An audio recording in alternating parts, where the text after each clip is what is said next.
Hi everyone, Greg here with justiceforanimals.org, also known as the JFA Wiki.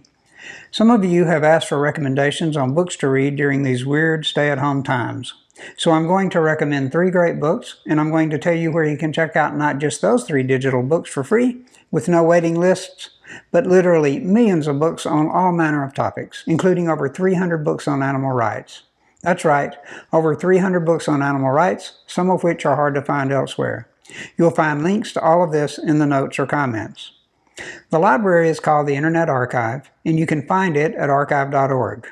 They're a nonprofit group that provides not only digital books, but also movies, software, music, and access to archived websites in what is known as their Wayback Machine. Citing our national emergency, they loosened their checkout restrictions, and now through June or until the end of the emergency, there are no waiting lists, so any number of people can check out the same book at the same time. Even after this situation ends, the Internet Archive will still be a great resource for books. Now on to the recommendations, and my first recommendation is a book by Marc Bekoff. Bekoff is probably the world's foremost cognitive ethologist. He's an expert on animal behavior and has written over 30 books and hundreds of essays on the topic. He also co-founded Ethologists for the Ethical Treatment of Animals along with Jane Goodall.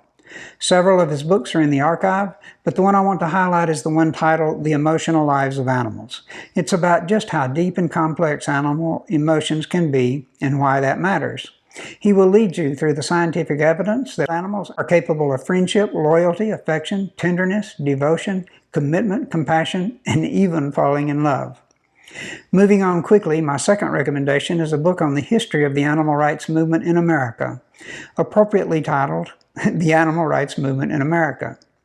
In addition to covering the history of the movement, this book also provides a clear and concise overview of various philosophical frameworks for animal rights, including Peter Singer's utilitarian approach and Tom Regan's deontological rights-based approach. A lot of history here. Now, if you're in the movement and you've never heard of an activist named Henry Spira, you should consider reading this book.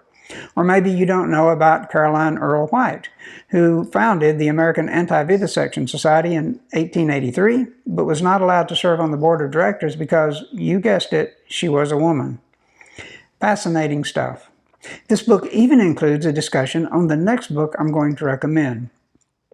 That book, and my third and final recommendation, is a book by James Rachaels titled Created from Animals. Now, James Rachaels is not among the most well-known animal rights philosophers, but maybe he should be. He's highly cited, and if you look in the index of any book on animal rights or any book on ethics as far as that goes, you'll likely see his name. I'll admit I'm biased. He was the chair of the philosophy department when I got my degree in philosophy from the University of Alabama in Birmingham. At that time, his textbook, The Elements of Moral Philosophy, was the most used textbook in the country for beginning ethics courses. And guess what? The Elements of Moral Philosophy is also available from the archive. It's a really big archive. The picture you see over my shoulder has Rachaels in the middle, along with some other people, all of whom I've already mentioned, except for the guy in the tie. After I found this picture online, Peter Singer informed me that it was taken at an animal rights conference way back in 1979. From left to right, in their crazy 70s garb, we see Peter Singer, Tom Regan, James Rachaels, Stephen R.L. Clark, and the activist I mentioned earlier, Henry Spira.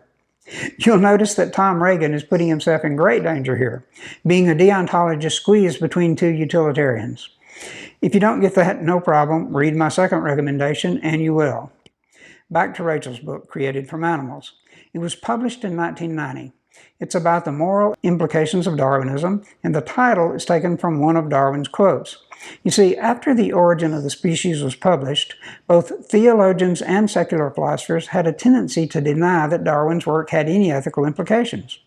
Instead, they would fall back on the old adage that science is science and religion is religion, and never the twain shall meet. But Rachaels argues that given Darwin's well-founded assertion that humans and non-human animals differ only in degree, but not in kind, then our conventional moral thinking is based on assumptions that are no longer valid, and therefore these assumptions must be challenged. And that he does, taking issue with our beliefs about the other earthlings, the other sentient beings who share this planet with us. Altogether an enlightening read.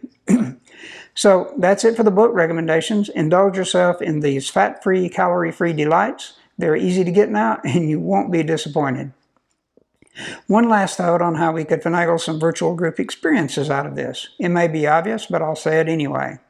Since any number of people can check out the same book at the same time now, and access to the books is free, this is an ideal situation for online book discussion groups. These groups could be facilitated by the free version of the Zoom software or some other similar technology.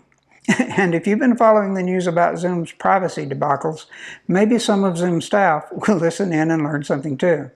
So that's it. Thanks for listening. Stay safe, and I hope to see you all soon when I hit the road once again.